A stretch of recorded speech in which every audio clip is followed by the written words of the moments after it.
Olá amigos investidores, estamos de volta para mais um vídeo e no vídeo de hoje a gente vai falar sobre o fundo imobiliário de papel, o VRTA. E por que iremos falar dele? Exatamente porque, olhem aqui, quem foram os últimos vídeos postados, você vai no último vídeo postado daquele respectivo tipo de ativo, no caso, aqui ó, RZAT de fundo imobiliário, vai lá, deixa o seu voto, dá uma pausa aqui, deixa o seu voto ou deixa o seu ticker. E no caso, a gente teve aqui mais de um tipo de ticker postado. A nossa Vanessa Vasquez Rodrigues, que já tá ficando conhecida, porque toda semana ela posta um ticker diferente, o ticker dela ganha, teve 4 votos com o VRTA. E o Wagner Luiz da Silva teve apenas 3 votos com o QAGR11. Então, obviamente, ficamos com o VRTA pra gente fazer o vídeo. Então não esqueça, entre aqui, mesmo se você não gostar daquele ativo, se você gosta desse tipo de ativo, ou seja, o VRTA é um fundo imobiliário, você entra só por ser fundo imobiliário. Aí você fica um tempo, porque se você sair logo, vai quebrar a gente, porque o YouTube vai espalhar menos esse conteúdo, vai achar que é ruim, porque você entrou, postou e logo saiu. Então fique um pedaço, nem que coloque no mudo, mas fique um pedaço, deixe o seu like em um ticker que você gostar, ou se você não gostar de nenhum, coloque o ticker que você quer que a gente comente no próximo vídeo. O vídeo que tiver mais likes, como aconteceu com o caso do VRTA da Vanessa, vai ser o eleito pra gente fazer o vídeo seguinte. A gente vê que teve mais tickers aqui dessa vez. Teve o apto. O apartamento não foi alugado, meus amigos, o apartamento não foi alugado. Aqui teve 2 votos, mas não deu certo pro Edson e nem deu certo pro Dilei, que colocou o RZTR e também só teve 2 votos. Só o meu voto e o voto dele. Lembre que tem tickers até lá embaixo. Pode ser que tenham poucos comentários. Aí é mais fácil chegar, mas às vezes pode ter mais, como esse aqui teve até uma quantidade relativa. Pode estar mais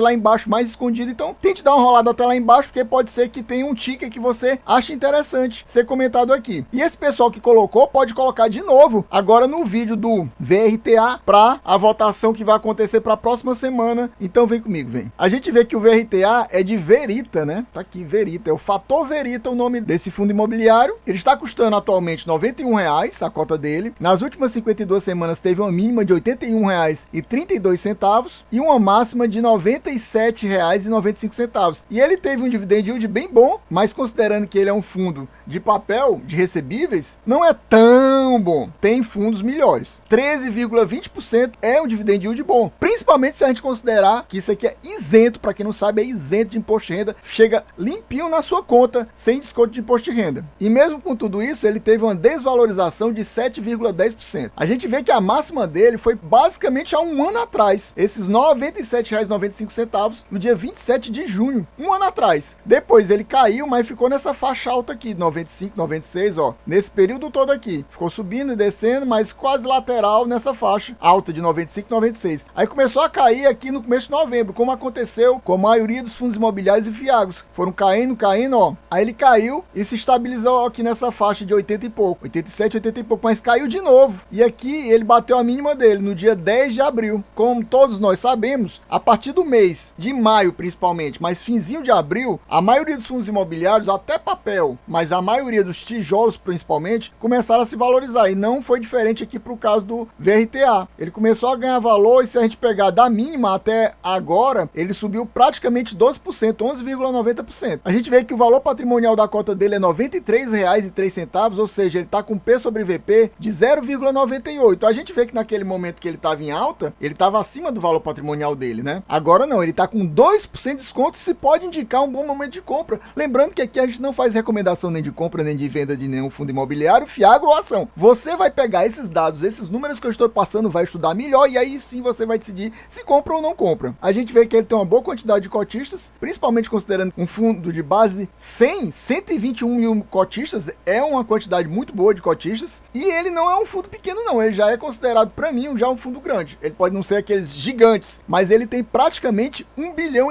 na carteira de patrimônio líquido, então ele para mim já é considerado fundo grande. A gente vê que o rendimento mensal médio dele é de praticamente praticamente nos últimos 2 anos de R$1,08. Só que no momento ele está distribuindo só 95 centavos. Só que considerando que o preço dele hoje está baixo, 95 centavos equivaleu nessa época aqui a 1,06 de yield, porque a cotação nesse momento aqui estava R$89. Aqui a gente vê todos os pagamentos, todos os rendimentos distribuídos desde janeiro do ano passado. Olha aqui, em janeiro de 2022, R$1,24, depois R$1,25, depois R$1,15, depois R$1,20, depois R$1,25, depois R$1,21, depois R$1,10. Ó, foi caindo, R$1,10, aí caiu para 1. Esse fundo é muito atrelado ao IPCA, é bom lembrar isso. E teve aquele período de deflação, se eu não me engano foi junho, julho e agosto. Isso aqui claramente vai se refletir aqui no fundo. Aí você vê aqui, ó, R$1 em setembro, aí depois R$1 em outubro, 90 centavos em novembro, 90 centavos em dezembro, e aí foi para janeiro, R$1, depois 95 centavos, 95 centavos, 95 centavos, 95 centavos, e aí ficou tipo um reloginho, 95 centavos, 95 centavos, mas você vê que em média ele ficou bem abaixo do ano passado, com exceção desses 2 meses aqui, que foi 90 centavos, 90 centavos. Isso provavelmente foi o que também reflete naquela queda gigante que a gente viu. A gente viu uma queda gigante aqui. Se a gente olhar como ele caiu, ele estava nessa faixa de 90 e pouco e caiu para a faixa de 80 e pouco. Depois subiu, o pessoal viu que ele continuava sem reagir, mais ou menos isso a ideia. Foram 3 meses distribuindo 95 centavos, aí mais gente saiu aqui. E aí ele bateu essa mínima dele aqui de 81 e 32. Mas agora com essa grande valorização da bolsa, do IFIX em geral, aí ele deu uma decolada, digamos assim. E agora, como eu falei, a gente vai para o relatório do mês de maio, que se refere a esses pagamentos feitos em junho. É o relatório mais recente, quentíssimo, quentíssimo. Tá com um pouco mais de uma semana que foi lançado. E a gente vê que o nome do fundo, o ticker é VRTA, a gente sabe, mas o nome do fundo é Fator Verita. VRTA vem daqui, né? Com certeza. Olha aqui, VRTA, Verita, mais ou menos isso. Como é a primeira vez que eu tô falando desse fundo, eu vou ler isso aqui. O Fator Verita, FI, é um fundo de investimento imobiliário constituído sob a forma de condomínio fechado, como todos os outros, com o objetivo de aquisição de ativos financeiros de base imobiliária, como certificado de recebíveis imobiliários, os CRI, letras de crédito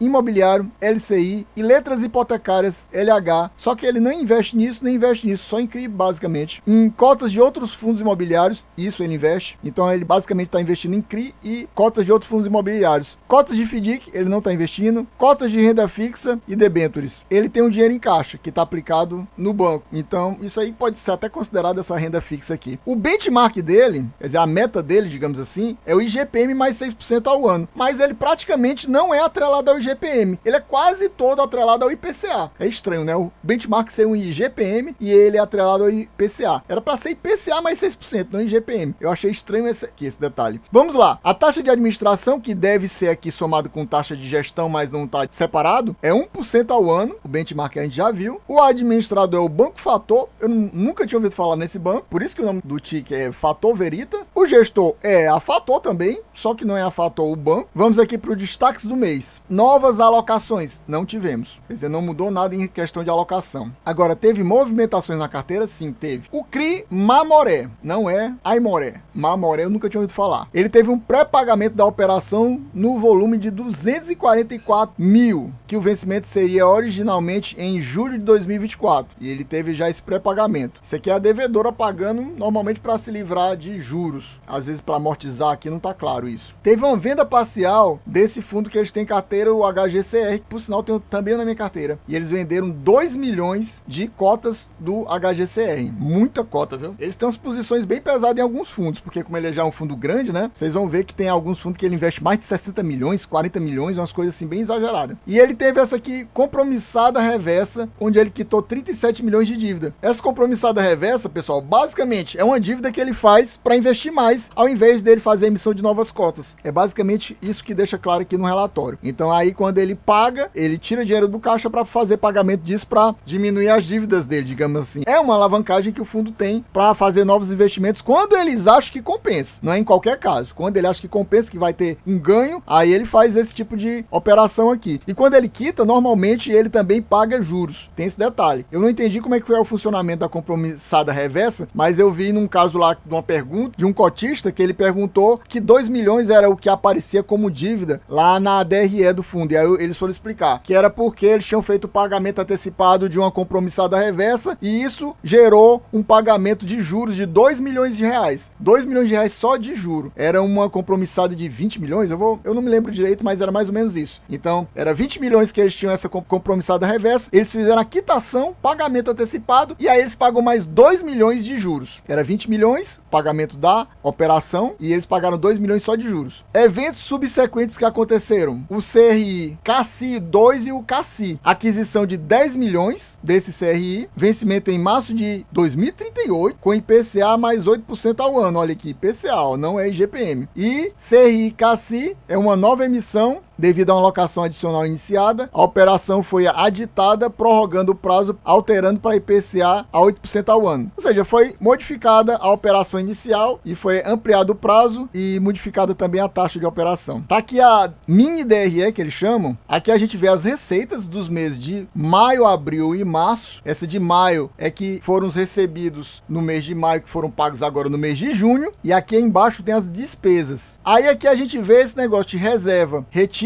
e utilizada. Então, quando tá positivo, aqui foi uma reserva utilizada. E quando tá negativo, foi uma reserva retida. Isso aqui foi reserva retida. Você vê que esse mês aqui teve um resultado realmente diferente dos outros. Você vê que, ó, aqui teve um resultado não recorrente de 3.363.000, aqui de 2 milhões. Esse valor aqui era o que o cotista estava perguntando o que era. Foi pagamento de juro. Aí a gente vê que em abril não teve nada negativo, teve um positivo aqui, de 417 mil, que entrou não recorrente. E por isso você vê que aqui ele recebeu bem mais, 20 milhões. E nessa história de ter recebido mais, ele também fez o quê? Fez uma reserva, desses quase 4 milhões de reserva aqui. Aí você vê que na distribuição que é feita, nesses últimos 3 meses, foi exatamente igual. Exatamente que deu 95 centavos. Ó, 95 centavos nos 3 meses. Nesses 2 meses aqui, eles tiveram que injetar dinheiro da reserva, 639 mil em maio e 194 mil em março, para fechar essa conta aqui. Ou seja, usaram o 100% de receita e adicionaram mais de reserva. Aqui foi o contrário. Aqui eles retiraram porque tinha dado um valor bem acima do normal deles e eles retiraram,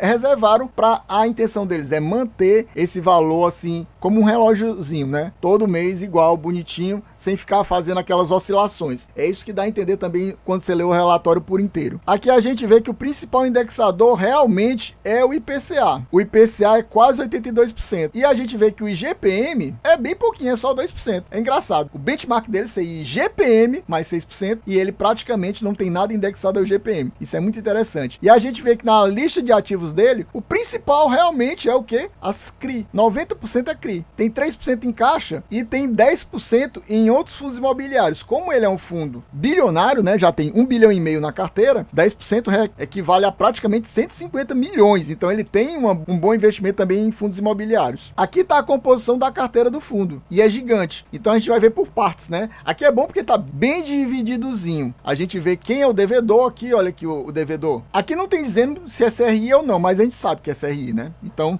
basicamente ele considera que você sabe que isso aqui é uma CRI, então ele nem coloca que é uma CRI. Aí a gente vê o indexador, que a gente sabe quase tudo é IPCA. Tem um pouquinho aqui ó, de CDI, a gente não olhou, mas é minúsculo em relação ao resto. E aqui vem a taxa, além do IPCA, além do CDI. E aqui a gente vê o valor percentual e o valor em reais desses devedores. A gente vê que o maior devedor deles é a LAR Cooperativa. Se a gente vê aqui, por exemplo, os maiores devedores estão aqui nessa casa aqui. Essa turma aqui que deve, eu vou chamar até 31 milhões, mas você vê que tem vários devedores também devendo mais de 20 milhões. Mas os principais são esses que estão aqui na faixa de 60 milhões e praticamente 50 milhões, que são a LAR Cooperativa, a Frangnani e o Jardim Reserva Itanhanguá. Mas a gente vê alguns devedores conhecidos, né? Olha aqui, Açaí, Macro, Direcional, que é uma construtora, Grupo Mateus. Então a gente vê vários conhecidos. Isso aqui eu tô falando dos que eu conheço, né? Azul, então realmente tem vários. OGPA, é o Grupo Pão de Açúcar, Açaí de novo. Então tem vários devedores conhecidos, ou seja, mais tradicionais e que normalmente são mais difíceis de quebrar, esse pessoal que é mais antigo e mais conhecido. Isso é bom, né? Complementando essa primeira página, a gente vê mais esses devedores devedores aqui, incluindo entre eles famosos também MRV, o Copagril. Esse Copagril aqui deve a muito Fiagros. Estranho ele estar devendo aqui a CRI também. Aí você vê aqui os valores do lado. Esse aqui já devem bem menos, né? Abaixo de 18 milhões. E tem mais uma página ainda, não terminou não, calma aí. E tá aqui para fechar a página, aqui os últimos devedores e os valores que são devidos. Aqui ele nem mostra, é estranho, né? Isso. Aí tem aqui caixa, que tá no Itaú, o caixa deles, cerca de 3% do fundo, 42 milhões ainda em caixa. E tem essa aqui compromissada reversa, que ele coloca como dívida, né? Aí ele subtrai aqui da carteira. Aí no total aqui, 1 bilhão e 310 milhões só em CRI,